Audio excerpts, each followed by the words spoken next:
Imagine riding a bus like everyone else to go to school, but before you know it, Train Kun comes crashing into your bus, ending your life in that instant. The only thing Haruto remembered in his final moments was promising the love of his life that he'd stay by her side forever. But when he woke up, he realized that his name was no longer Haruto, it was now Ryo. And God had gifted him with secret abilities that made him overpowered. With all these memories flashing into his mind, Ryo wonders if the fever is causing these hallucinations. But a couple of guys interrupt his thoughts and enter the home with a giant bag, telling him that he smells like an anime convention before kicking him outside. While picking berries, Ryo continues wondering who this Haruto person was, but decides that it doesn't matter because he is Ryo, and his life mission is avenging his mother who was slain in front of him. After he was done eating the berries, Ryo put on his clothes, and a group of women came up to him, calling him a scrawny little ugly bitch. But Celia politely asked him if he saw their friend Flora. However, he told her that he's never seen her before, so Celia activated a magical spell to see if he's telling the truth, but notices an immense amount of pure aura emanating from his body. Seeing that he wasn't lying to her, Celia gave him some silver coins because of his information, and he quickly ran back to share it with his friends. But as soon as he entered the house, an assassin tried stabbing a dagger into his chest. The only thing that saved his life was the coin bag as he fell on the ground, only to see everyone else dead on the floor. As he was about to meet his doom, a woman called him Haruto, and taught him how to use the limitless magic inside of him. Using his magical aura, Ryo strengthened his body, and pushed back the assassin away with a palm strike.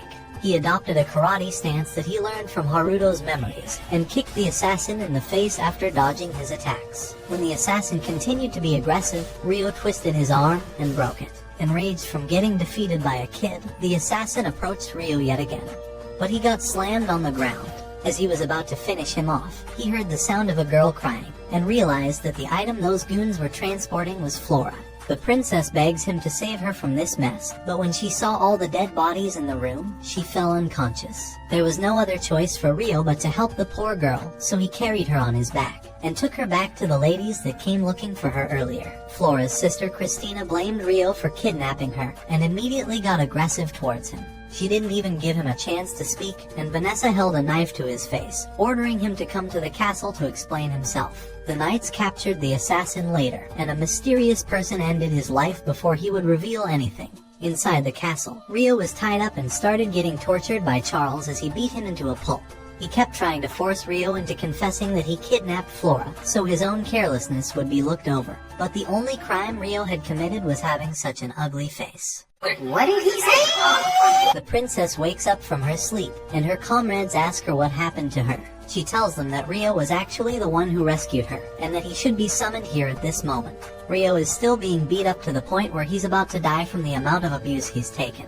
But the soldier continues doing this to restore their reputation for being useless when letting the princess get kidnapped. The princess's aide barges in, asking him what the hell he thinks he's doing to the boy, and informs him that he was the one who saved the princess. They let him down, but his body collapses from all the bones they broke, and Celia rushes to heal him. After falling unconscious, Ryo wakes up to Celia's face, and she apologizes for all the bad things that happened to him when he was just helping the princess. She informs him that the king of the nation wants to meet with him after rescuing his daughter, and he agrees to meet him. Inside the castle, he goes to meet with the king, showing the entire royal family that he went from asking the princess's dad for permission to take her on a date, to telling him that his daughter calls him daddy too. A few days pass inside the kingdom, and Ryo is ready to attend school along with his peers. But his welcome on his first day isn't the warmest, and is bullied in the class by a certain brat that mocks the way he talks. As the school day goes on, his peers discover that he can't read yet, and continue making fun of him. But Ryo doesn't give up easily, and goes to his teacher's room after school for some private tutoring. You know what private tutoring I'm talking about. After a few hours of study, Ryo solves every single problem presented to him once he learned all the symbols. This is all simple addition after all, and he has all the memories of being a university student. Celia asks him if anything's been bothering him in school over a cup of tea, and he feels sad that he's being picked on already but shrugs it off and pretends that nothing is wrong. A few weeks pass during sword practice, and the instructor tells Ryo to come and spar with him after noticing his interesting form. Ryo demonstrates his unorthodox form, and rushes towards the instructor to battle him. His dojo lessons from his grandpa allow him to continue striking while keeping up his defense. But the kid continues making fun of the way he uses his sword. The instructor is impressed with Ryo's prowess and asks him if he has considered becoming a knight for the kingdom. But Ryo is the only one in the class who doesn't want to become a knight. Months pass and Ryo continues learning the language to catch up with everyone else in his class. After a short while, his intelligence surpasses everyone else's in the class, but his memories of his previous life continue flooding him, missing Mai-chan. Because in this world, the only thing he has is people bullying him. Ryo remembers Mai-chan being his childhood love, but being separated from her when his parents divorced. Then Haruto saw her once in high school, but she never came back again to school, as though she had erased herself from existence. Ryo's internal conflict grows, strengthening his resolve that Haruto is dead, and that he is Ryo, and will live through all of this. The next morning, the exam results are announced, and everyone is surprised to find a homeless orphan scoring a perfect score along with the princess. The brats who don't deserve a name continue bullying him, calling him a cheater because he's too stupid to do as well as a princess. The princess's friend defends him, calling them jealous sore losers, and Celia backs them up by asking him for any evidence of Haruto cheating. They head off after being ashamed in front of everyone, and Celia later tells him how worried she is about the way the kids are bullying him.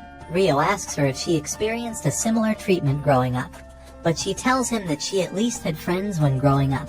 Ryo tells her that he will also be fine, because he has Celia as a friend after all. Celia blushes like a typical anime girl, telling him that she doesn't mind if she's his friend, but he continues asking her to repeat herself because it's making him break up.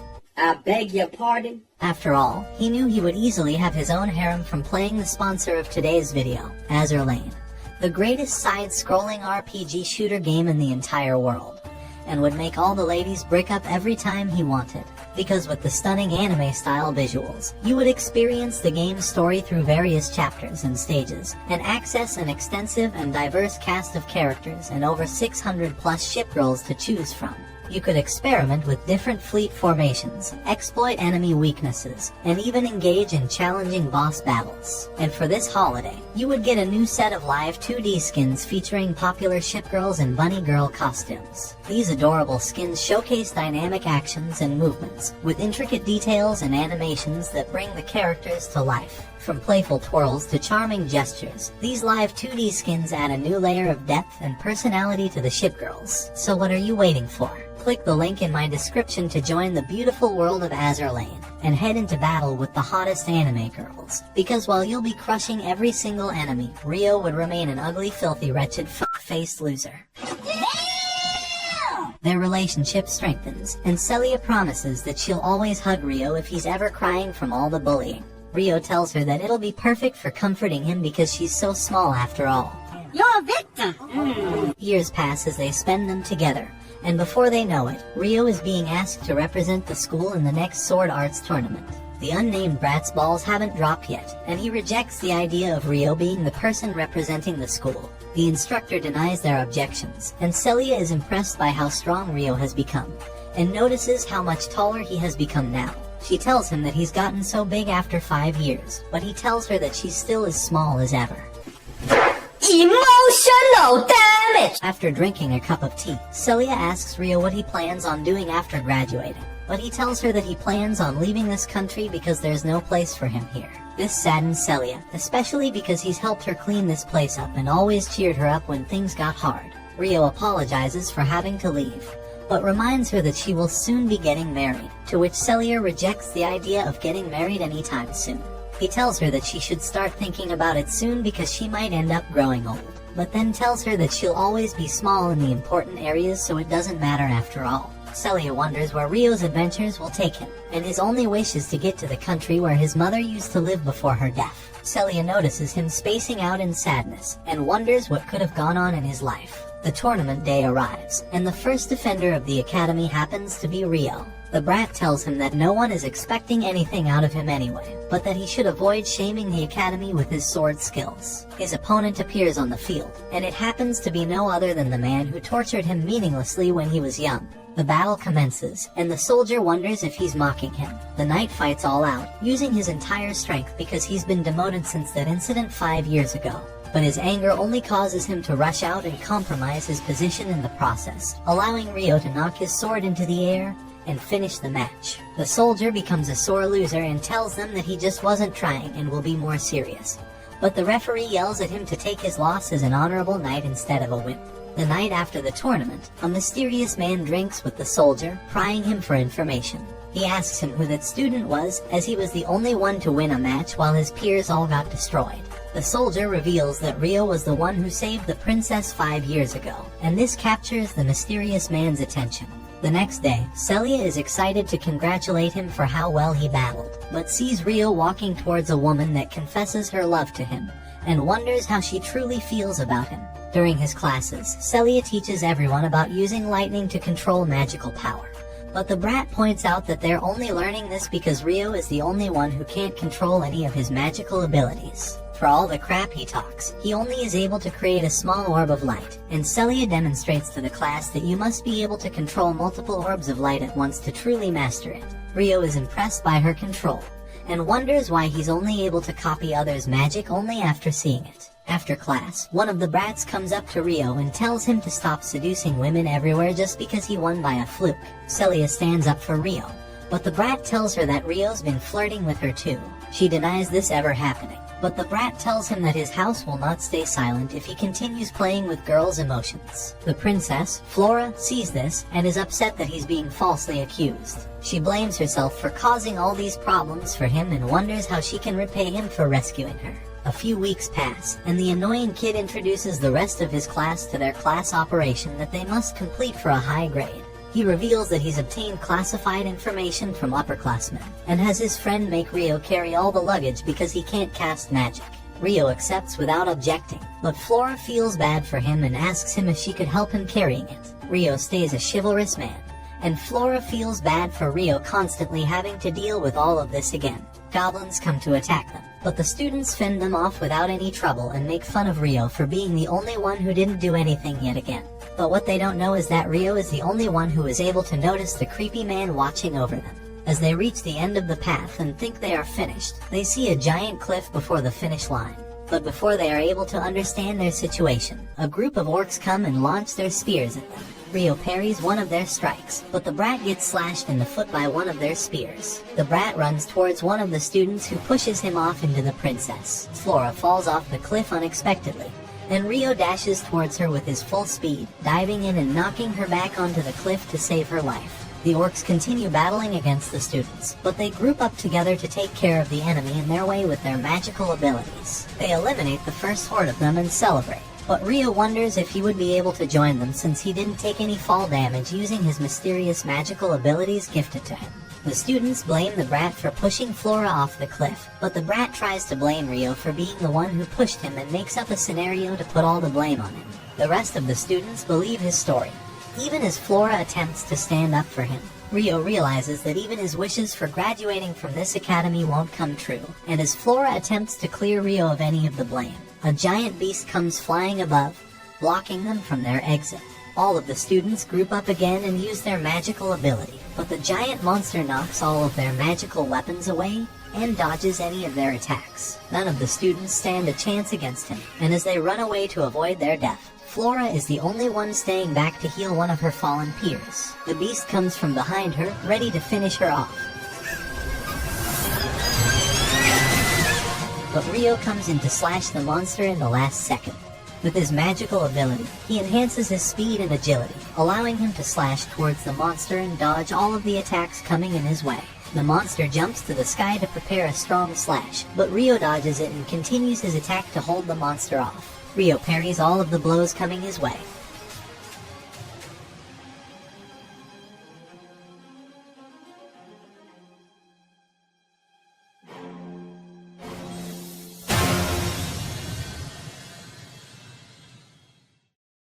The rest of the students come to make sure Flora is okay, but Rio walks away from the situation to avoid any of them finding out he's still alive.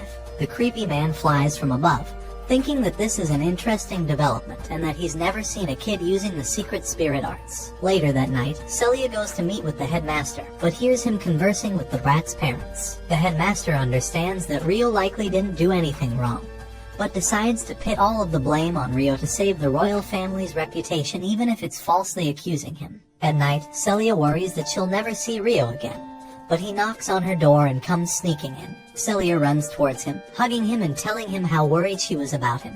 She tells him about the false charge they've put on him, but Rio understands that no one would acknowledge his truth because he's just a homeless orphan. He thanks Celia for being the only person who was always there for him, and tells her that she was the only person who he wanted to say goodbye to before going to his parents' homeland.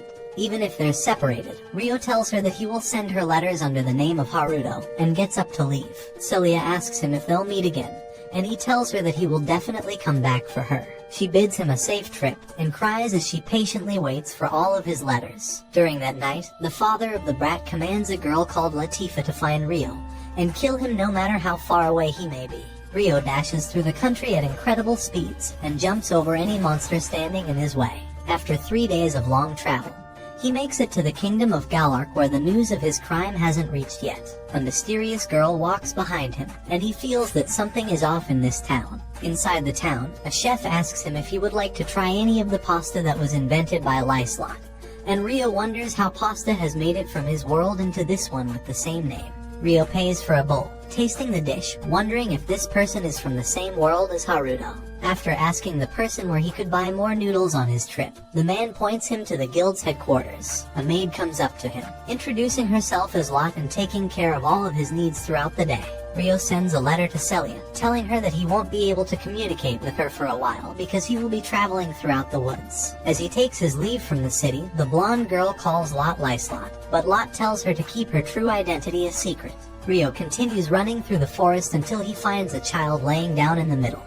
He bends over to make sure she's okay, but she turns towards him and throws a poison fang towards him, nearly knocking him unconscious before he neutralizes the poison. The cat girl rushes towards him at blinding speeds, and he barely dodges her strikes while activating his physical enhancements. Her speed multiples as she also enchants her physical ability, and she launches towards him with her dagger, but he continues knocking her off of him and dodging her. He sheathes his sword, and uses his superior martial arts to knock her down in her place, holding his knife to her neck, but she starts crying and tells him that she doesn't want to die. The girl begins crying for her mother, and he knocks her unconscious with his spirit arts. After tying her up, he notices that a collar of submission has been placed on her, and wonders if he could dispel it from the magic he's learned. He activates the dispel magic with his hand, and the collar comes breaking off. Inside Latifa's memories, she remembers being on the same bus and dying after the crash. Latifa woke up to the brat bullying her, telling her that she will become his obedient sister and call him her esteemed brother. She refuses, so he shocks her mind and forces her into submission. She wakes up from her evil dream, and Rio tells her that if she wants to live, then she shouldn't try to resist. Rio questions her and asks her who gave her the collar of submission around her neck.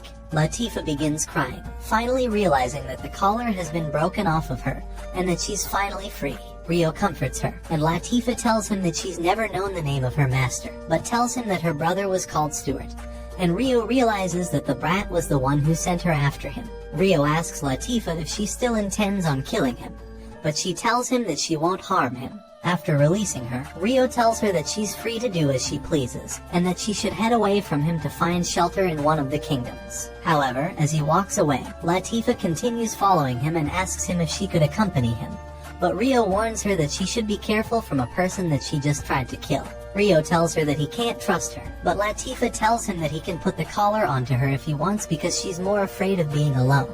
Reluctantly, Rio agrees to take her with him, and she finally tells him that her name is Latifa. They set off on their adventure together, and after a while, Rio cooks the noodles for Latifa, who recognizes this as spaghetti. He wonders how she could know the other name for pasta, and she tells him that she used to eat it, or so she thinks. After hearing her, Rio wonders if Latifa is from the same world as Haruto, and when she cries at night begging to go home, Rio hears her saying that she wants to go back to Tokyo, instantly realizing that this girl must be from the same world as Haruto. He comforts her during her sleep, and she wakes up next to him, realizing that he looks like the guy who was with her on the bus. After Rio wakes up, she asks him if she could call him Oni-chan, and Rio is confused, but decides that he will allow it if it will comfort her at least a little. After a few weeks of travel, they manage to make it to the giant tree that Rio was aiming for, but Latifa can't see it. They travel into the forest and spend the night in the wilderness. Latifa's nightmares scare her all night, so Rio uses his spirit arts to make her feel better once more. But after he does that, a group of 3 girls come to their hideout and begin attacking Rio. They discover Latifah sleeping with spirit arts around her and assume that Rio has kidnapped her. Without listening to anything he says, they restrain him and send a flow of electricity that knocks him unconscious in an instant, taking him away as their prisoner. As Rio floated inside the magical dimension, he wondered who the girl laying in front of him might be. But she doesn't know her own identity either. However, she knows about Rio's real identity, saying that his real name is Haruto. He asks her how she knows about his past life, so she reveals that she's connected to him, and that she belongs only to him. Soon enough, she tells him that he'll find out, and hugs him before disappearing. Nee's voice begs him to wake up, but after he does, Latifah runs in and hugs him in tears. An elder of the village comes to apologize for the way they treated him, and all of the girls get on their knees to apologize. After setting him free from the locks, the elder explains that he will be meeting the other elders of the village tomorrow, but leaves so he can rest for the night. The following morning, Rio heads to the center of the World Tree and meets with the 3 leaders of the village. They apologize for the way they mistreated him and wish that he could find a way to accept their apology. His only wish is for them to take care of Latifah, so he asks if he could stay with her for the meantime.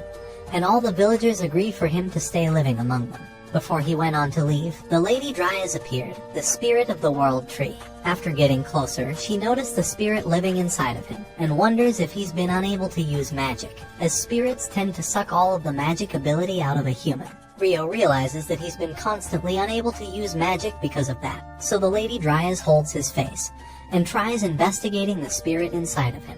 She says that he has an incredible amount of bodily fluid inside, and wishes she could taste it, but backs up when she realizes there's a person-shaped spirit sleeping inside of him.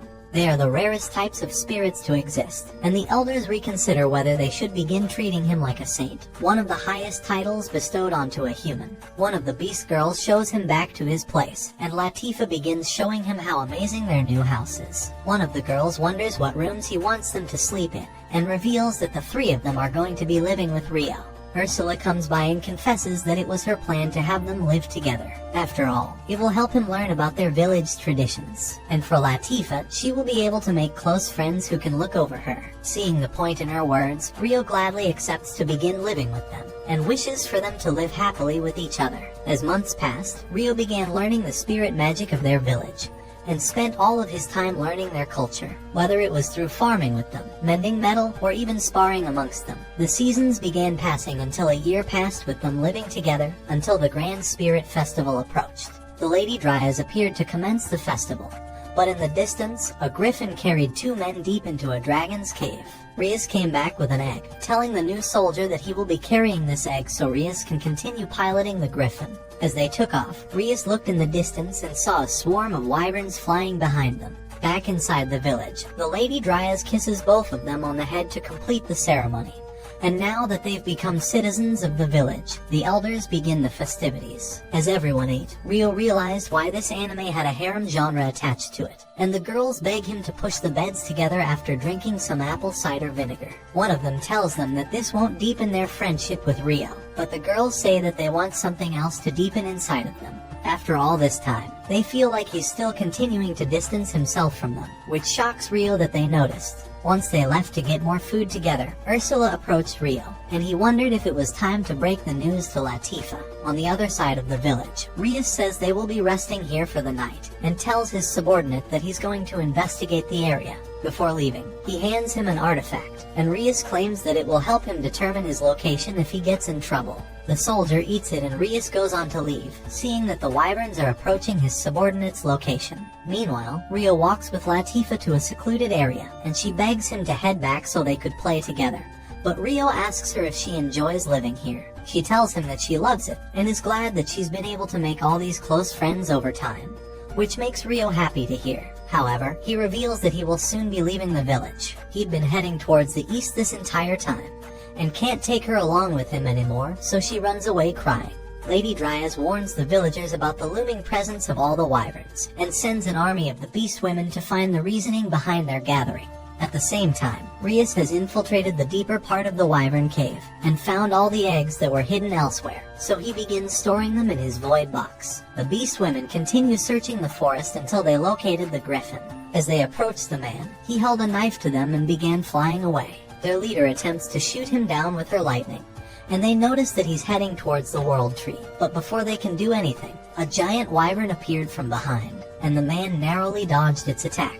The rest of the wyverns have managed to catch up to him, and after Rias had gathered all of the eggs, he crushes the stone to stop his subordinate's heart, sending him falling off the griffin. Latifah walks back towards the village and the egg falls down in front of her, breaking into pieces. While looking at the baby dragon, the black wyvern appeared before her, and screams in agony when it sees how its child had been harmed. It prepares a fire breath attack towards Latifah, but Alma casts her wind tornado to save her from the attack. She summons her beast familiar and tries to take the black wyvern alone, but her hammer strikes have no effect, and she's sent launching back towards the tree. As soon as she recovered, the wyvern annihilated her beast familiars with the fire breath attack, and Latifah tried distracting the dragon to buy Alma a little time. She continued running around, but as the dragon blocked her movement and was ready to step on top of her, Rio launched an icicle to knock the dragon off, and carried Latifah out of harm's way. He jumped once more towards the dragon and used his new spirit techniques to crush the black wyvern with his bare hands. The wyvern prepared its ultimate inferno breath, but Rio cast his wind sphere towards the dragon to prevent its movements. However, it had little effect, so Rio went on to cast his Giga Inferno ability into the dragon's mouth, and kicked its jaw closed, frying its brain in that instant. After seeing their leader's defeat, the rest of the wyverns retreated. All the girls were shocked that he was able to defeat the black wyvern alone, and Latifah hugs him for saving her. The next morning, she apologizes for the way she reacted, saying she already knew this day would come, but she was scared he wanted to get rid of her. However, Rio comforts her, and says he would never want to get rid of his little sister, so he reveals the real reason he's traveling east. Far towards the Yamago region, there was a land where his parents used to live, so he wants to finally make it there. This is the first time Latifah's learned anything about him, so she wants to reveal something about herself as well. Before she was born in this world, she had died before, and reincarnated from a place called Japan. Rio believes her, saying that he was the same type of person as her, and wishes that he revealed the truth about his situation from the beginning, but was worried that he was holding on to lingering regrets from that time. She wonders if those regrets reappeared, and Rio confesses that he would be lying if they didn't, but he's sworn to become strong in this world to make up for them. She promises that she'll also become stronger for him, and will be waiting until the day he returns. A week later, Rio prepares to take off, and the dwarf leader bestows him with a sword and a cloak he created from the black wyvern, giving him the ability to conceal his powers. But even though the cloak looks thin, it has the highest defense stat out of all armors in this world. All of them give him presents, and while Rio has no idea how he's going to carry all of them, the final elder gifts him a space-time cache, a national treasure item, and they thank him for saving their village. With his new space-time cache, Rio stores all of the gifts, and promises that he will come running if they ever need help. All the girls wish him safe travels, and Latifah runs to hug him. He prepares to take off and begins flying away, but Latifah begins breaking down in tears. After 2 weeks of lurking in the village, Rio hadn't found any clues about his mother or father, so he decided to meet the villagers. 2 of the girls greeted him while watering the plants, but when Seyo saw him, she felt water coming out of a different type of can. Uri took him to her grandma's home, and Yuba wondered if he's from a different country with the strange outfit he's wearing. Rio revealed that he's traveled the lands to finally arrive here, and while they prepared dinner, Rio explained that his family used to live here. Their names were Zen and Ayame, and hearing those names shocks the grandma. She tells Ruri and Seyo to head out so they can talk privately, and asks Rio for more detail. The only thing Rio knew about his parents were that his father passed away before he could meet him, and his mother was murdered by the time he turned 5. It's been his life goal to reach this place after his mother made that promise, and all he had wanted was to make a grave for them in their homeland. After noticing his resemblance to them, Yuba uncovered that she was his father's mother. She thanks him for coming, but says they already made graves for them, so she takes him to their burial sites. Rio gets on his knees, letting his parents know that he finally made it here. As he paid his respects, his grandma explained that both of them had to escape from the country secretly, but she cannot be the one to expose the truth about them. However, if he's willing to stay here with her, he may be able to learn more about them. Her only relative now is Ruri, which happens to be Rio's cousin, and in Alabama, you know what that means. She walks off, and tells him to enjoy his peace here. The following morning, Rio wakes up early to start helping out, but the Alabama plot development begins sooner than expected. While cooking, Rio used his hands to make Rory's floodgates burst open, and Seiyo walked in on them with her brother, Shin. He realizes he's going to have to compete for his sister now, but ends up devouring Rio's meat. After he finished devouring Rio's sour cream, the grandma asked him to take Rio out as a hunter, so he challenges him to race to the field. As soon as he left, Rory knew she was about to have a Wild West showdown for her cousin, and they would compete over who can get penetrated with his pistol's shots. Hey yo, what the fuck? Inside the forest, Rio shot a rare bird down with his first arrow, and Shin realizes he's going to have fierce competition. But the generations of incest have slowly rotted their brains, and they began hunting with their bows backwards. Shin wonders why he didn't make a single shot, so he walks away in anger. With all the dirt that's accumulated over his body, Rio decides to build a bathhouse right next to their home using his spirit arts. But the girls begin peeking on him. As weeks passed, Rio slowly became a typical resident of the village, and the day of harvest finally arrived. A bunch of men began screaming for help, and on the other side of the village, 3 menacing men thought Rory and Seiyo had grown into beautiful women. Shin prepared to punch him, but Rory reminded him that it could start a war since Gon is the son of their neighboring village's president. She asks Gon why he's in their village, so he says that he wants to stay at Rory's place at night since he might be her husband one day. Shin screamed at him to leave already and lunged forward to punch him, but Gon blocked his strike and choked him with a single hand. Yuba appeared and told him to let go of Shin. She apologized on behalf of him and allowed Gon to stay inside a guest hut as long as he doesn't leave it. While walking away, Gon noticed Rio and thought he was ugly, so he tried to trip him.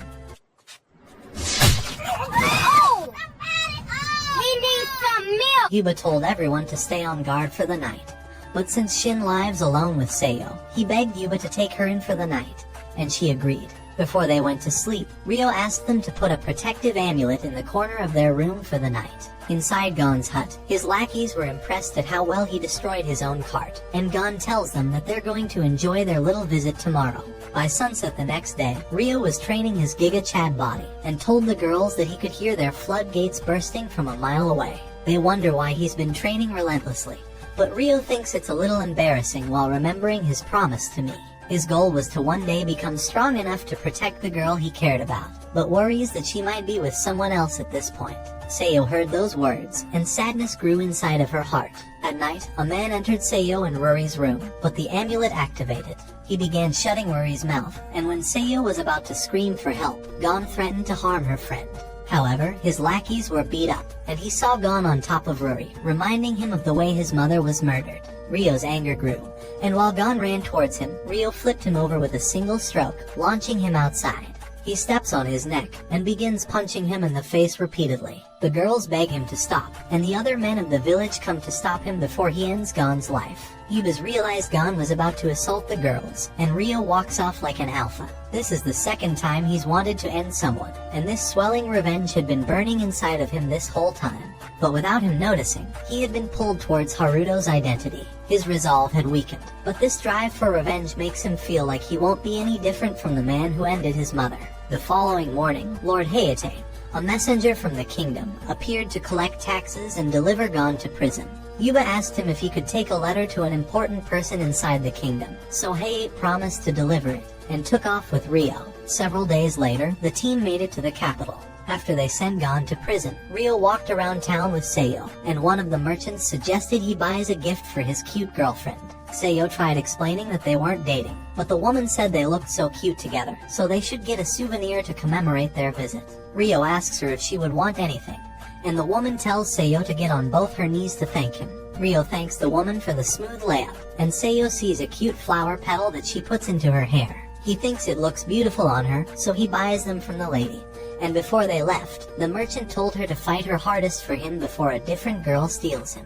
In the center of the town, a man was trying to develop some anime plot with a girl, and tried running off with her, but Rio used his martial arts to knock him down and save the woman. Her guard ran over to protect her, but Rio ran away when 12 appeared. The girl's father, Goki, heard of the news and told Hayate about it. Hayate wondered if it had anything to do with the letter Yuba had sent for him, and seeing the words inside shocks him. With his hands shaking, he wondered if Hayate has met a man called Rio. While walking back home, the man greeted Rio and asked him for a moment of his time. Inside their house, they revealed that they had known his mother, the former princess of this nation. 20 years ago, their kingdom was at war, and his father was the greatest soldier that ever commanded the Allied forces. Seeing his talent, the king entrusted him with the protection of his daughter, and before long, he showed her his legendary Excalibur. But their peace didn't last, and when peace negotiations began, the opposing kingdom requested Rio's father to be executed, and for his mother to be married to their prince. These disgusting circumstances were the reason his parents ran away, and the king couldn't do anything but watch his daughter escape their home. Goki begged Rio to meet the king and queen of this nation, his grandparents from his mother's side. Rio thinks it over and agrees. In the morning, the king and queen are shocked to finally meet their grandchild, and think that looks just like his mother. Rio feels that the queen looks just like his mother, and is glad that he can finally reinvest in his Alabama bloodline. They ask him about his mother and father, but Rio doesn't have many memories of living with them.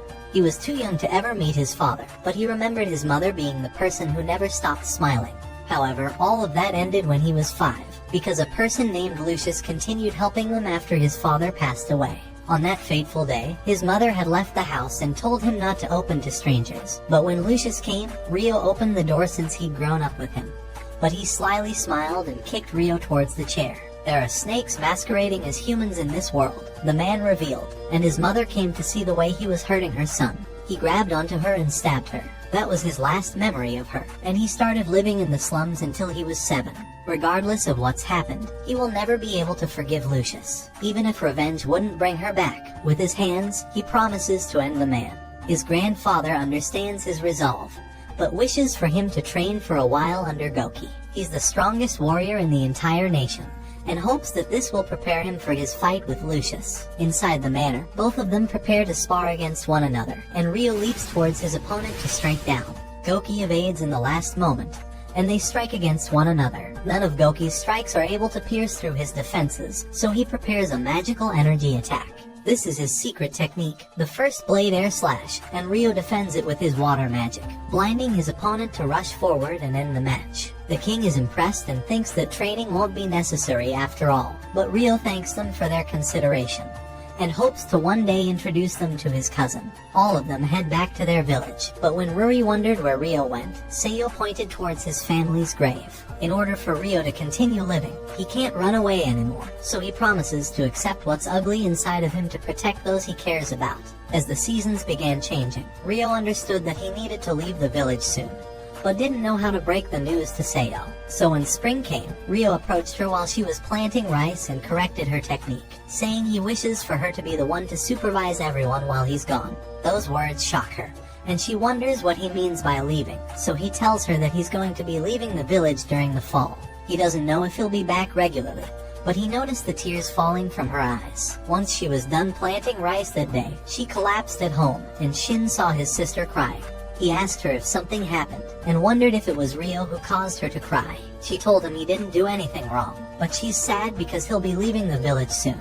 After that, Shin tried to cheer his sister up by bringing her gifts, but all she could think about was how to become stronger so she could accompany Rio on his travels. By day, she would work and stare at him, and at night, she would practice her swordsmanship techniques just to become slightly stronger. Before long, the annual festival was finally here, but while everyone was enjoying their time together, Seiyo asked if she could have a moment of his time.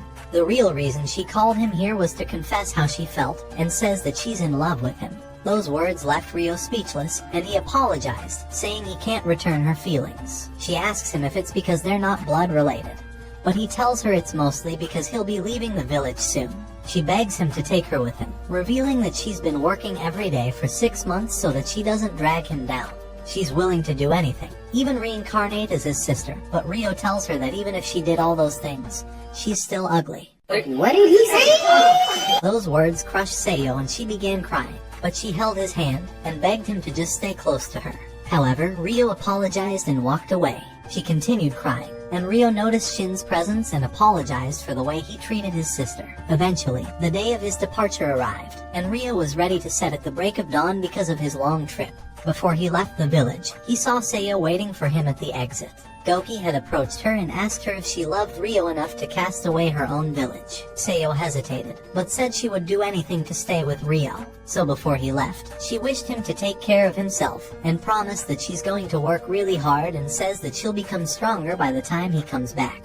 She waves him off, and Mr. Steelio's sister nods his head towards Shin and leaves. It was the 999th year of the Holy Era, and Rio had finally made it to the World Tree. Latifah ran to hug him right away, and during dinner he told them about the family he met and all the things he learned about his background.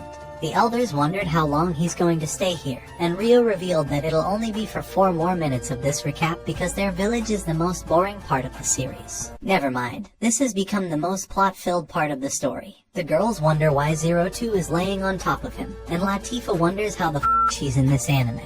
But Rio doesn't have any idea himself, so he asks her how she came here. The girl opens her eyes and says she's a spirit, the one who formed a covenant with Haruto.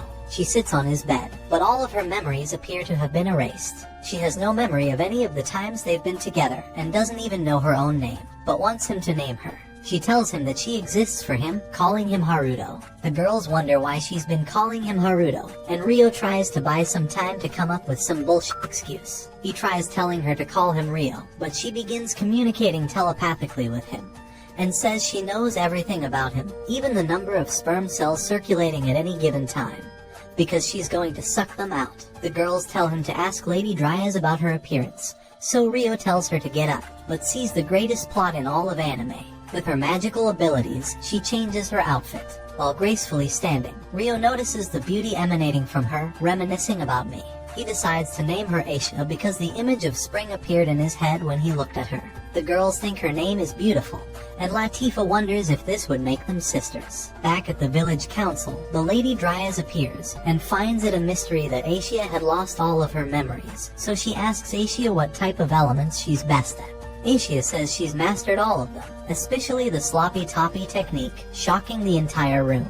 To demonstrate her ability, they head outside so they could determine the power of her abilities. Rio throws a rock to begin the match. Immediately, Asia vanishes towards him, and he narrowly evades. Her kicks match Rio's techniques, and she parallels all of his movements in close combat, so he backs off to build some distance. He leaps towards the sky to try his aerial tactics, but her strength nearly breaks his arm off. As soon as he landed, he casted icicles towards her, but she disappeared and reappeared behind him, casting her own icicles towards him.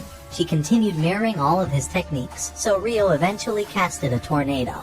However, she casted one spinning in the opposite direction, and the Lady Dryas ended the match before they destroyed the village. They now believe that Asia truly has mastery over all the elements, but the Lady Dryas says she will begin teaching Asia how to control her powers. The elders welcome her to their village, and she thanks them. They hold a festival to welcome her, and she begins learning how to control her magic with Rio.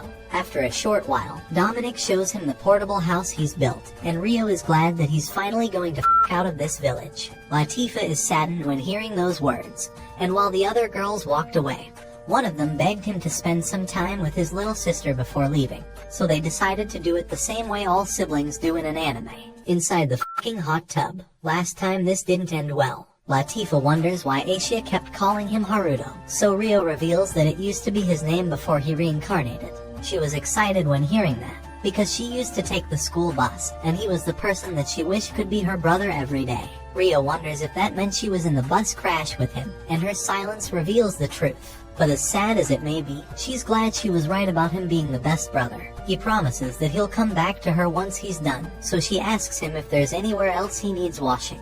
What do you mean by that?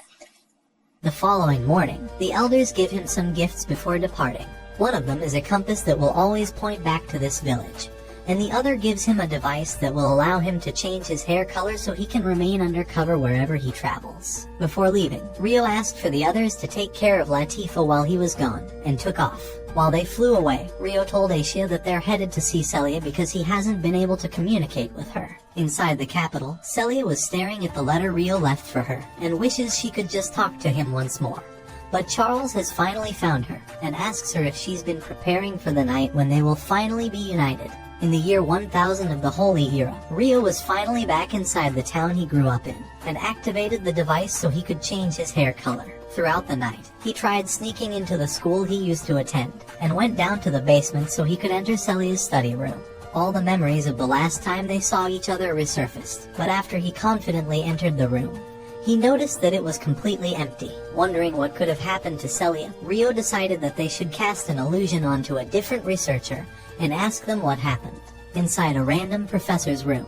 Asia appeared from behind and casted a hypnotizing spell onto him. Rio walked in and asked about Celia's location, so the man revealed that she's inside the royal palace. Tomorrow is her wedding ceremony, and the man she will be marrying is Lord Charles, the same man who tormented Rio throughout his childhood.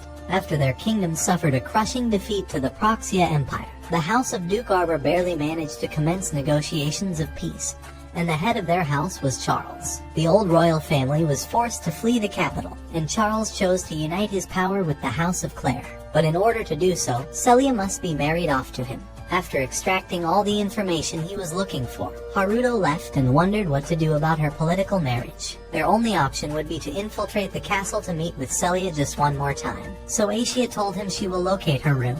As Rio looked down, he noticed all the security, but managed to sneak around towards her room. Inside, Celia prepared to become someone's property for the rest of her life. She opened her drawer, and her last wish was to see Rio just one more time. But after all these years, she had lost hope in ever seeing him again, and drew the letter towards the flame. The door creaked open, and Rio told her to be quiet, revealing that he had finally came to see her, just as he promised. Without a second thought, she ran towards him and hugged him, feeling like it's not a dream anymore. He told her that he missed her, and she noticed that he's grown taller, but Rio said she's just as flat as ever. No, that one there was a violation, possibly I wouldn't have it. She screamed at him for still being a bitch after all this time, but she's glad to see how strong and gallant he's become. She began preparing tea so they could drink it just like they always used to, but Rio asked her about the marriage, wondering if it's truly something she wanted, especially since the man she's going to marry was Charles, the evil man who tortured Rio. She tries to pretend that she's wished for this marriage, saying that Charles is chivalrous and kind towards women. But Rio knows she's lying. However, she yells at him to marry her instead if he thinks she's lying, and to take her somewhere far away, and to spend the rest of his life with her. Those words shock Rio, but she goes on to say that she was just joking, and begs him to forget what she just said. She tells him not to come to the ceremony because it would be embarrassing, and tells him to leave before the guards arrive. She drags him out of the room, and collapses after she closed the door. Once he left the castle, Celia thought she was glad that he kept his promise, but she knew that she couldn't let him get caught up in this. Above the castle, Rio began wondering how he could discover the true purpose of this marriage, and Asia promised to help him. Rio apologized for always having her help him, but Asia promised that she will always be by his side, and that he can come to her if he ever needs anything. The following morning, Charles greeted Rias after his long travels, saying he wished he could have provided him with a proper welcome. He even offered to let him stay the night at his home, but Rias said he's not the one getting married tonight. As he let those words out, he felt a powerful spirit's presence, and excused himself to investigate it. Celia prepared herself to become someone's doll for the rest of her life, and left her tent for Charles to see. He put his arms around her, telling her not to worry if she's nervous, because his 7 other wives will teach her everything she needs to know. After he left, the first wife, Tenisina, explained that she will make things clear from the start. Regardless of her higher status, she will be nothing but a tool for them, and will obey every single one of their commands. Celia tries to say that she understands, and Tenisina goes on to make fun of her appearance and calls her ugly. But Celia continues trying to hold a smile on her face. The maid runs to inform Celia that Princess Christina has arrived, and Christina notices the awful attitude the other wives were giving her, so she asks to have a private conversation with Celia. After Cinderella's stepsisters left, the 2 girls began drinking tea together. Christina is glad that they've finally met one another again, but apologizes for how incompetent her royal family was. It was all their fault that Celia was forced into this marriage, and feels sorry that she stole her smile away. When she attended the academy, there wasn't a day that Celia didn't smile, but now she's like a bird locked inside a cage. So Christina promises that if there's anything Celia ever wishes for, she will do everything in her power to make it possible. Charles walks around with Alfred, the strongest warrior in the entire nation, but says it's unfortunate for him. Now that Charles has gained the supreme ruler position, he will control the entire military for his marriage, and tells him to know his place. The wedding finally began, and the entire nation was filled with joy as the parade commenced. But there was one person who didn't smile, and it was Celia. Charles held onto her hand, saying he couldn't wait until they deepened their relationship tonight. This was all part of his plan to one day rule the kingdom. While they drove by, Asia noticed that Rio was calm, even when preparing to face an entire nation. But he told her that she was the only thing saving his nerves from collapsing. Celia's carriage finally approached them, and Asia left to talk with Celia using her telepathy. She told Celia to remain calm, and revealed that she's Rio's spirit, and that he's watching her among the crowd. Seeing his face made her smile, but the tears she was fighting finally came out. He was the one person she didn't want seeing this, but Charles panicked and wondered why she began crying. She told him that so many feelings swelled up at once, and that she was overcome with joy about their marriage becoming a reality. As she looked back, Rio had disappeared, and none of her communications reached Asia. She wondered if all of it was just a fantasy. This will be her new life, and she's going to be a doll forever. But as she reached out to hold his hand, Rio came running among the crowd. He began knocking all the guards out of his way, and even though the entire military tried blocking him, he casted his wind magic to blow them all out of his way. The mages prepared their photon bullet abilities, but he managed to dodge every single one of their attacks and flew right over them. The military began panicking and used all of their mana, but Charles tried comforting Celia, saying that they're the strongest officers in the entire nation. He continued spewing shit while Rio clapped every single one of their cheeks, and ran forward to deliver a devastating punch to Charles's gut. He had finally been reunited with Celia, so the first thing he did was hold a knife towards her neck. While everyone was frozen in place, he began telepathically communicating with Celia, telling her that this was part of his plan. Charles began struggling, but Rio told him to be quiet before he crushed his spine in front of everyone here. He promised Celia that this is all an act. The only reason he's fighting the entire kingdom is because he wanted to ask her one last time if this marriage was her will. She told him that she's already agreed to this marriage, but Rio asked her once more if this was truly her will. He's realized that she was probably threatened into this marriage, and promised that if she wished for it, he would put an end to this wedding right now. She calls him a control freak, but he told her that he's a dominant straight out of 50 Shades of Grey. To him, she means the entire world, and can't stand losing what's important for him because he'd regret it for the rest of his life. He'd already experienced it once before, and knows that he can't ever get back what he's lost. There's still time for her to change, because the future he sees for her will be one filled with misery underneath a selfish imbecile. He asked her once more if this marriage made her happy, and she went on to say that her own feelings may cause problems for everyone else, so she doesn't know if it would still be right. Rio doesn't know the right choice either, but if this wedding was truly the right choice, then she wouldn't have this sad look on her face. He promises once more that he'll make her wish come true as long as she doesn't give up. She asked him what he would do if she didn't want to get married, so Rio revealed that he would take her and run away from this kingdom. It would appear as if he kidnapped her, so her family would never be held responsible, and everything would be at peace. However, she was worried they would catch him, but Rio promised that he would make her wish come true, and said he will become the one who teaches her anatomy tonight. After she heard those words, Celia confessed that she wants him to take her away. Those words were everything Rio wanted to hear, and screamed to the entire nation that he will abduct Charles's bride in order to humiliate him. He hugged tightly onto Celia and leaped into the sky. Her father was worried about her, but she tried smiling to let him know that she would be fine. Charles commanded the troops to run after him, but Alfred came from behind to stop them from breaking formation. However, they didn't listen to his words since he wasn't in charge, and Rio was able to jump over all of them with ease. Alfred told him that he fell right for his trap, and called him an idiot for not predicting that from the beginning.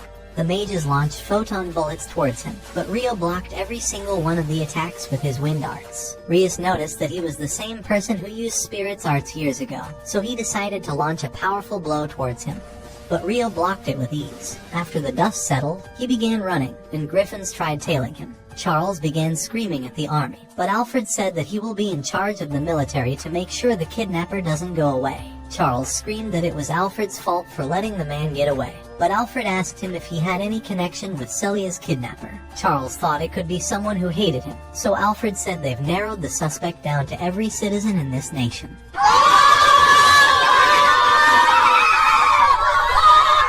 Charles got clapped and screamed at Alfred to take care of this issue already. Rios wished he could get involved in this interesting turn of events, but with everyone's caution, it would be suspicious if he managed to slip away. Rio continues running over the homes, and warns Celia that he will be running faster to escape the griffins. She thought the vibration from his leg strokes were rough, and told him that he can go faster just for now.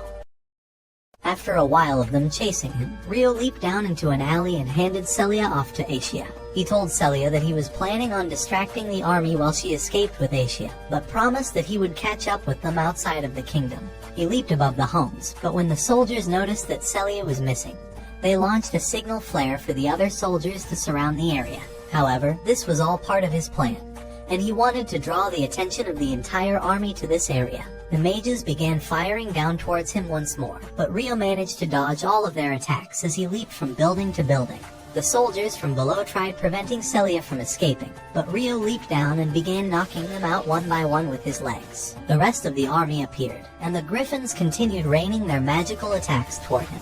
While he was distracted, 2 soldiers tried fighting him, but Rio took care of them with ease and began holding off their entire army. After he'd eliminated everyone standing in his way, Alfred appeared, and Rio remembered exactly who that man was. He told all of the troops to clear the area before they were harmed, and faced off against Rio. Immediately, he rushed forward, but he barely managed to hold off Rio's attacks. Even with his speed, Alfred wasn't able to land a hit onto him. But Rio noticed that his sword was enchanted with a powerful spell that shook the ground beneath him. His superior martial arts allowed Rio to gain the upper ground, but he continued barely surviving. However, Alfred took a step back and rushed forward, nearly piercing Rio's eyes out with his speed. But Rio spun around to leverage his momentum into his attacks, and striked him with his fist. Alfred was confused why his opponent wasn't using his knives, but promised to put an end to this fight.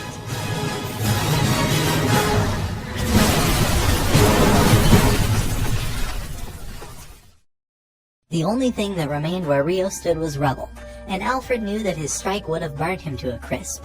But he had an odd feeling that his strike didn't make contact, so he sent the rest of the soldiers to look for him. Meanwhile, Celia was worried as she waited for Rio, but even Asia hesitated because of the gloomy air. However, Rio appeared, and Celia began running towards him but tripped onto him. Rio said her fall would have had more cushion if she grew in the important areas. Even though he roasted her, she was glad that she was finally going to live dedicated by her own will. But after she let those words out, magical beams began gushing towards the heavens from every part of the world. Asia felt a piece of her returning, and begged Rio to go and help the people waiting there. A group of 3 had landed in this world, and noticed that their cell phones had no service. A giant thug appeared from behind them, and they took them away inside their carriage to sell them off as slaves. Rio made it to the scene and asked one of the merchants if he's seen a similar device somewhere. But after he lied by saying he didn't, Rio heard girls screaming Japanese inside the carriage. They begged him to help them, so Rio neutralized every single one of the men standing in his way, and let the girls out. The last one was stuck in a different carriage, so Rio went to break the lock. The one person who turned towards him was the same person he'd made that promise to. It was me, the girl he'd devoted his entire life to meeting.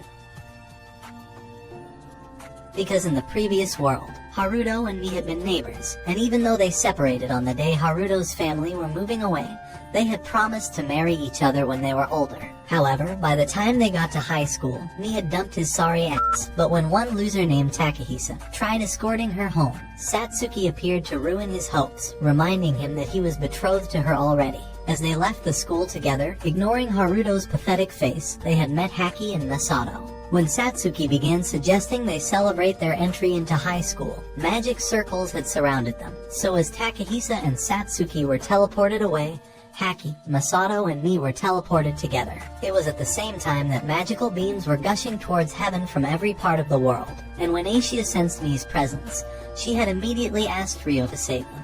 At the same time, Masato and the girls were wondering where they were, but when Mi tried using her Google Maps, she realized that her phone had no cell reception.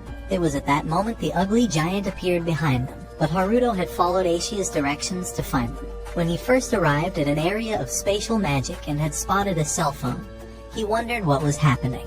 However, Haki and Masato were being dumped inside a cage with other slaves. But when Mi tried asking the leader to release them, she realized the ugly wrong combo-eyed freak didn't understand her words, and dragged her off to be his new wife. Luckily, Rio had noticed the smoke from their camp and decided to check it. But when they pulled mats over the cage, Rio asked to know if they saw anyone who dropped the phone. The ugly leader told him that they saw no one.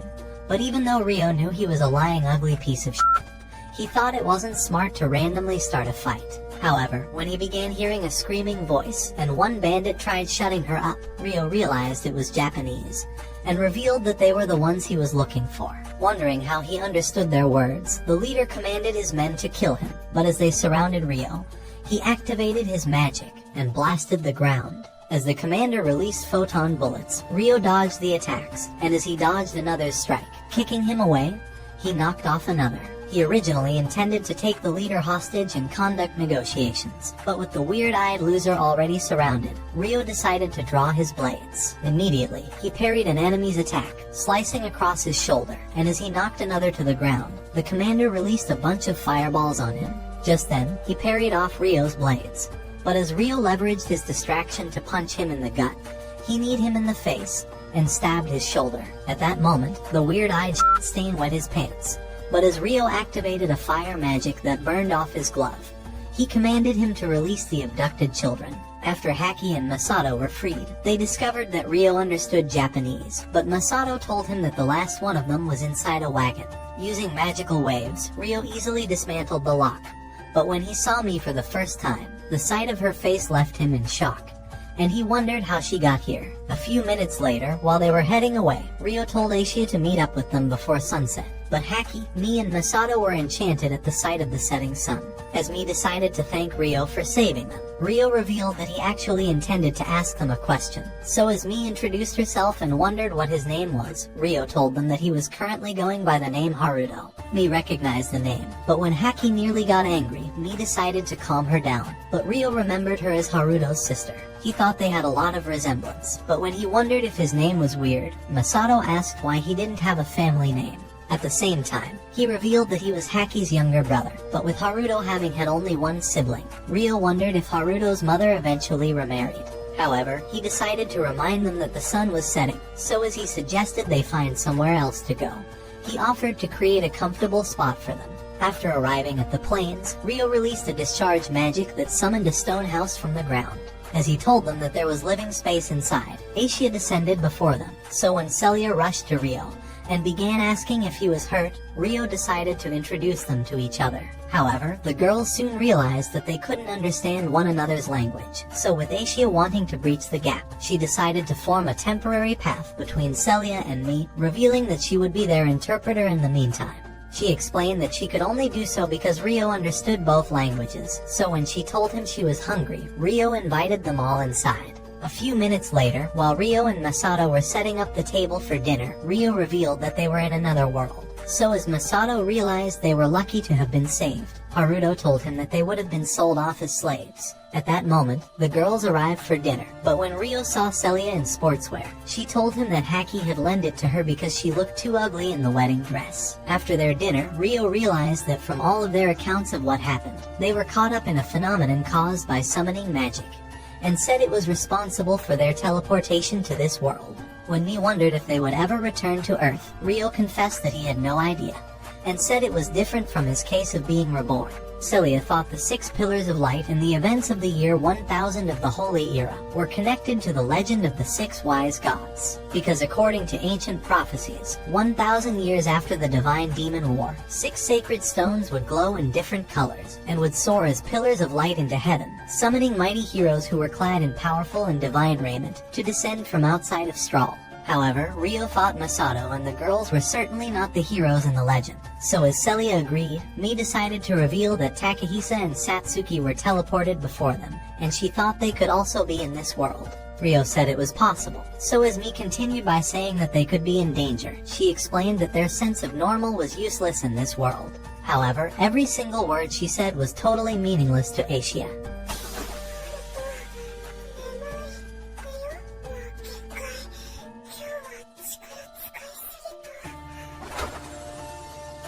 As Celia's floodgate was released, she tried asking what they were doing, but Aishia said she was replenishing her magic. However, her words only made Celia feel worse, but as Aishia revealed that she always slept with Rio. I beg your pardon?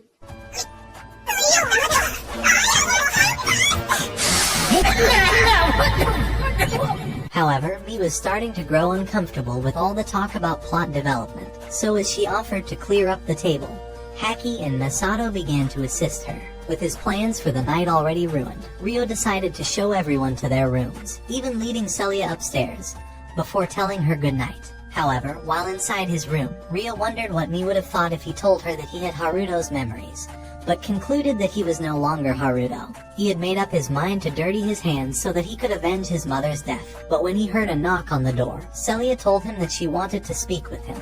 As they sat at the table, Celia wondered how he met Asia, and demanded to know about his past life. So with Rio willing to reveal it, he began explaining that he had the memories of another version of him. And as he revealed that he was from the same world as Mii and the others, she realized it was the reason why he understood their language. As Rio went on to explain that he first regained his memories when they met.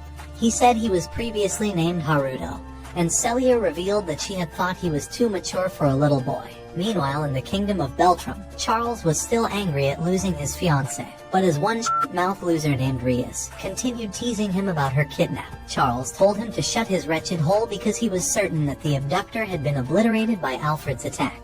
However, there had been no news about Celia's whereabouts, but Charles revealed that the abductor must have had an accomplice, and said a search was being carried out to find them. Hearing these words, Rias thought the abductor must have concealed their location. But Charles was at the same time angry that the ancient prophecy was coming true now. Without a second thought, he told Rias that a hero had descended into their kingdom, and said that his father had taken custody of them. Rias hoped that they could make them allies, but when he wondered if their kingdom was in possession of another sacred stone, Charles revealed that it was with Princess Flora, and said they must have welcomed their own hero. At the same time, in the rotten territory of the Beltrum Kingdom, a useless hero named Hirosaki was feasting on a variety of food. But when the Lord began saying that it was an honor to invite him to his home, he promised to fulfill all his desires. Hearing these words, Hirosaki began observing all of their faces, and as he thought he must be in a world of web novels, he remembered that he was teleported while scrolling through such stories. When the Princess Flora appeared before him, her guardian had introduced himself as Duke Gustav, but Hirosaki thought he must be in the prologue of his own isekai, as Flora wondered if he was the hero, and explained the prophecy left by the 6 wise gods. Hirosaki realized that his katana must have convinced them, but even though he thought he was getting a flimsy storyline, he concluded on playing his role as a fake hero. Wanting to come out on top, the sleazebag began accusing them of abducting him with the stone, and demanded to know if he could return to his world. But Gustav called it a misunderstanding. Meanwhile, after they arrived outside a town, Rio suggested they change their hair colors, as he hoped they would blend with the rest of the people. So when they entered the town, Celia and Mii thought it was lively, and after arriving inside Rika Guild, a girl named Chloe welcomed them.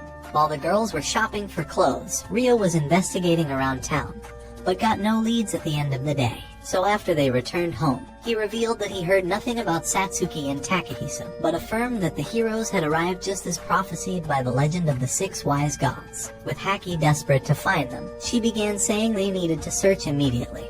But Rio told her that they first needed to understand the language and customs of this world. Knowing the perfect people to assist them, Rio revealed that they were the people of the spirits, but Asia was already hungry for some of Rio's meat. The following day, as Rio was about to leave for the spirit village, Mii told him to be careful, but Rio asked Asia to look after them. As he released a discharge magic that summoned an ancient stone, he activated teleportation and vanished before their eyes. Before long, he appeared at the spirit village, but as he advanced closer, Latifa rushed to embrace him, welcoming him back. Just then, the other Beast Girls appeared, revealing that they had felt a great distortion in the magical energy, and had thought it was definitely him. Getting straight to it, Rio told them that he wanted to see the elders, so Anna said she would inform them immediately. Inside the meeting, Rio began explaining that the Pillars of Light were a type of space-time magic, and said it was used to summon people from outside this world. Because in the Strahl region, he had learned that 6 heroes from the Divine Demon War had appeared. But when Granny wondered why he was certain about it, Rio revealed that he found 3 people from the other world. These words shocked everyone, but when Granny wondered if they were heroes, Rio told her that they were too useless to be won, and said he found them far away from the light pillars. However, they had been with 2 summoned heroes before they were transported, so as Rio continued by explaining that they were merely caught up in the summoning, Alpha realized that Rio could communicate with them. Deciding to reveal the truth, Rio admitted that he understood their language, and said he lived in their world in his previous life. However, it was an entirely different story he didn't wish to reveal. But as he decided to ask if his friends could stay in the village for a few months, explaining that he intended to find clues for sending them back to their world, the elders agreed to look after them. so as Rio promised to keep the existence of the village a secret. He revealed that he would be leaving the next day. That night, while Rio and Latifa were alone, he decided to apologize for revealing his past life, but explained that it was the only way the brain-dead elders could understand. When Latifa wondered if she should also reveal her secret, Rio told her to save her boring-ass story. But as he noticed she was sad, he began telling her that she would always be special to him, and reminded her about his previous life. As he explained that the person he loved the most as Haruto was in this world, he said that even his little sister was teleported here, and even though he had not revealed that he had Haruto's memories, he thought they were better off not knowing. After all, he was no longer Haruto, so as he asked Latifa to not reveal the details of his past life to anyone, he said he wanted to keep it as their secret. The following day, as he was ready to leave, he revealed that he would be back in 2 weeks, but Latifa was already missing his huge bone inside her as he decided to take off. The girls waved him goodbye, but Rio was glad to finally leave the scrawny flat-ass bitches. Meanwhile, in the capital of Beltram, King Francis began telling Lyslot that the sacred stone in their kingdom had summoned a hero, so as he revealed that he intended to invite ambassadors from neighboring kingdoms. He said he planned to hold a soiree to present the hero. As he asked her to deliver his invitation to the ambassadors, Lyslot accepted, but with the king having discovered that the heroes introduced themselves with their family name first, he thought they must have all been summoned from the same land. Wanting to show Lyslot their hero, he asked Charlotte to show her the way, and within a few minutes, they had arrived at the hero's room. However, when they went inside, Lyslot realized the hero was Satsuki. Inside the forest, Rias had created a group of revenants, and as he commanded them to search the forest, he told them to find anyone who had a large quantity of magic. Meanwhile, in the stone house, Celia was teaching Masato the straw language, but his worthless brain didn't understand squat. At the same time, Mi and Haki were making lunch, but when Mi wondered if Rio would return soon, Haki wondered why she couldn't stop talking about him, as Mi tried saying that she had faith in him, and thought he would do everything he could to send them back to their world. Haki wondered why the fuck she was so comfortable around him. Realizing this bitch certainly got a problem, Mi began saying that Rio was a kind person, and as she revealed that she liked him because he bore the same name as Haruto. Haki told her that Haruto was a complete ass, and said he was too useless to be compared to Rio. However, when she realized she was getting angry, she headed outside to cool off, but when she began wondering if Mi still loved Haruto, a revenant appeared at that moment. Just then, Mi arrived outside, but as they saw the monsters before them, Mi suggested they head back immediately. However, the lead monster penetrated the barrier, but as it began running towards them, Aishia blasted it away. At the same time, Celia and Masato felt the rumbling outside, but when Masato wondered what it was, Celia asked him to stay inside. Outside the house, Aishia realized the revenant was still alive, so as she explained that it must have been drawn by the barrier's magical energy, she remembered that Rio had asked her to look after everyone.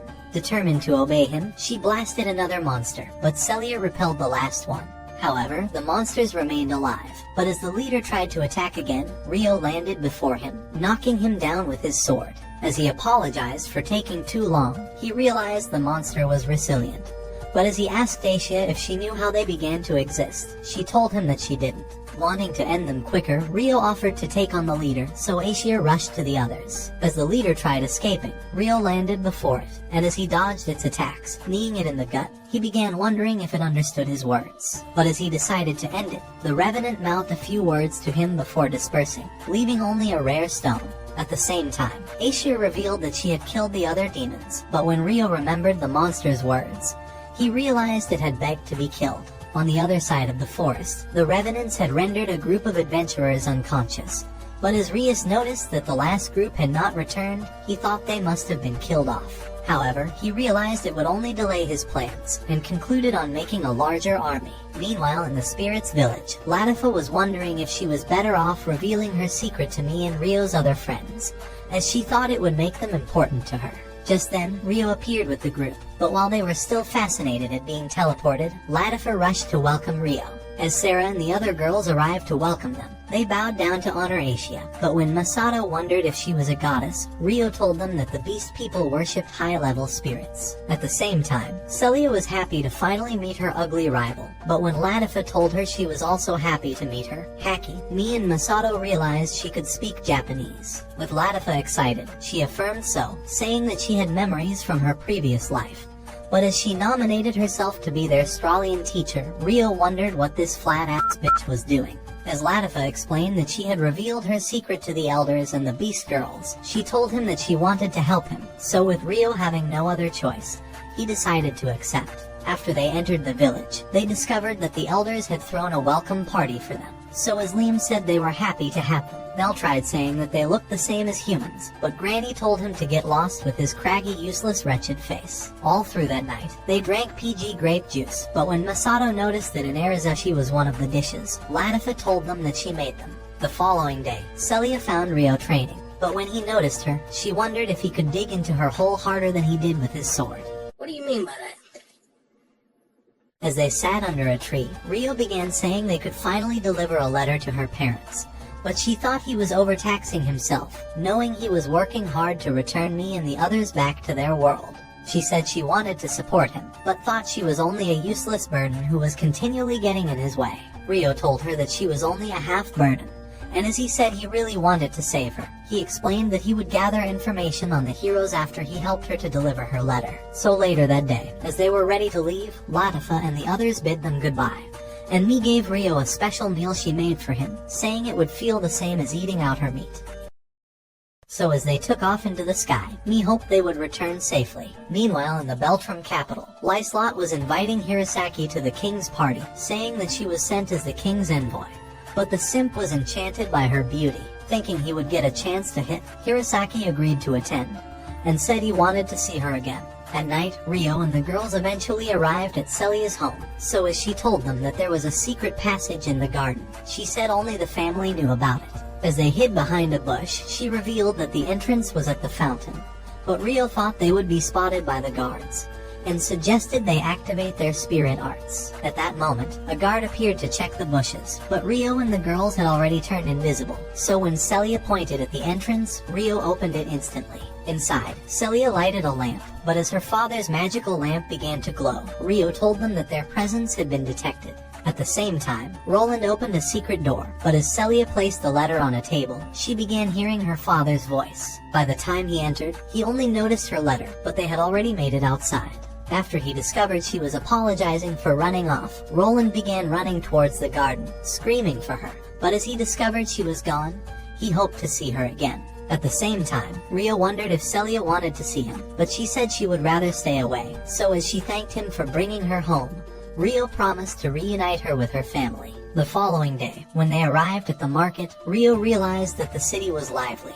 But as they soon noticed that Asia was out of sight, they found her eating at a stall. When Rio tried paying for her meal, the man revealed that she actually stole it from a man's plate, and explained that the unconscious loser got paid a huge sum of money for preparing a ship for the hero, as he went on to reveal that the hero was being invited to a presentation party.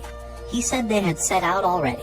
Inside Duke Kresh's territory, the worthless hero was in a meeting with the lords and Princess Lyslot, and after she revealed that they had spotted a dangerous dragon, she said that they would have to abandon the town and evacuate the citizens. Wanting to play hero, Hirosaki decided to ask Lyslot what she intended to do, but she told him that she would be returning to her country. With the simp having nothing better to do, he offered to follow her, and Duke Huguenot thought he was too useless to stay anyway. However, Hirosaki promised to protect the princess with his long sword, summoning his weapon before their eyes.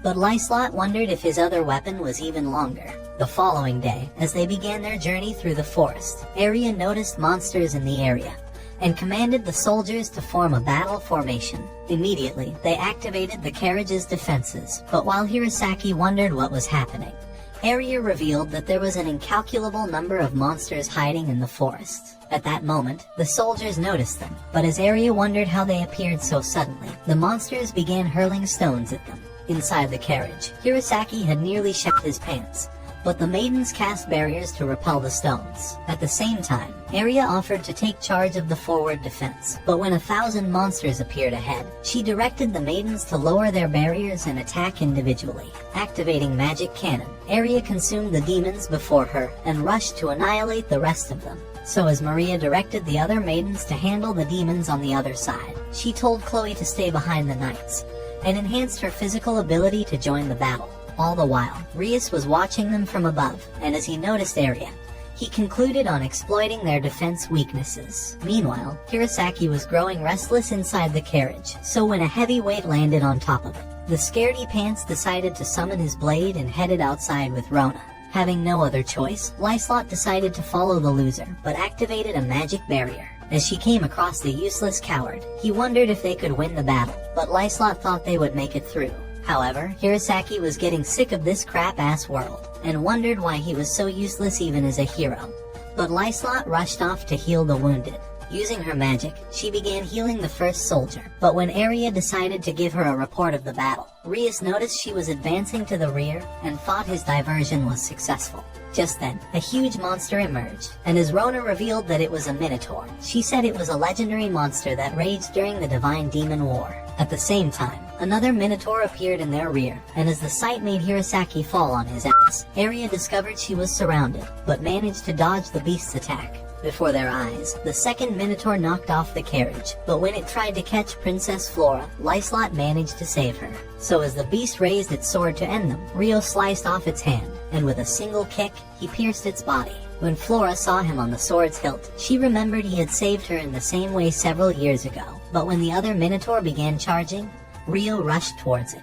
As their blades clashed, Rio repelled it with a whirlwind, sending it sliding through the forest. However, another emerged from the smoke, but as Rio vanished from its sight, he easily obliterated it. With the monsters vanquished, the soldiers began celebrating their victory, but when the Duke and princesses appeared before him, Rio recognized Flora. As Lyslot thanked him for saving them, she introduced herself, but Rio told them that his name was Haruto. Even so, Flora was growing curious and decided to ask if they had ever met, but Rio told her that it was impossible, and said he was a random traveler. Just then, the moron with low-budget eyes appeared, introducing himself as a hero, but when Rio realized he was Japanese, he told him that it was a pleasure. He had figured he was the person he was looking for, so when he realized his opportunity to acquaint himself with one of the powerful nobles in Galark, he asked to join Lissolet's escorts. Noticing the carriage, he offered to fix it, and remembered how he spotted them while they were flying across the forest. Before long, Rio was done repairing the carriage, but Maria appeared with a drink, telling him to taste her sweet juice.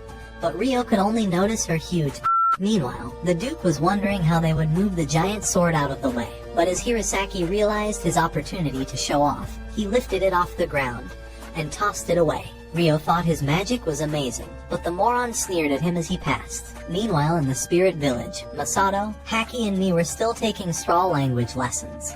But during their spirit magic training, Haki discovered her magic was failing and wondered why she was no good.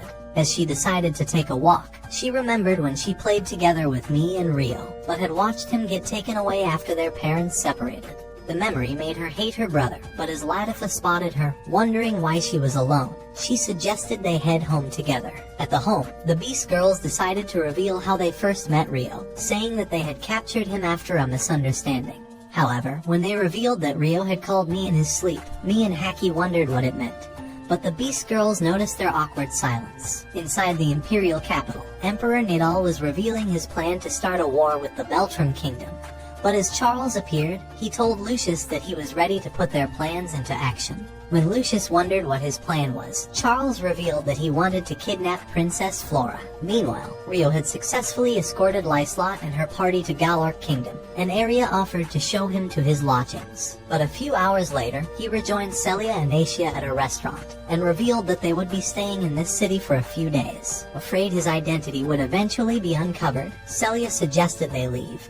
But Rio told her that he wanted to establish a good rapport with Lyslot. He thought it was his best bet at getting a chance with Hirosaki, but Celia warned him to not let down his guard. That night at Lyslot's mansion, she wondered why Hirosaki couldn't save them from the Minotaurs, but Duke Huguenot told her that the loser was lacking practical experience. However, he thought it was dangerous to send the moron off to battle to build experience, so as he revealed that he would have him fight mock battles with the knights, he said it was his best way to gain experience. That same night, two losers arrived at an establishment, but when the receptionist told them that the VIP area was booked, Alphonse commanded that the customers be kicked out, but the man told him to kiss his ass. Meanwhile, in the private area, Rio was dining with Celia and Asia, but as Alphonse's ugly sidekick forced his way inside, he told Rio that they were knights in Duke Huguenot's party, but Rio remembered them as the bullies who made fun of him at the academy.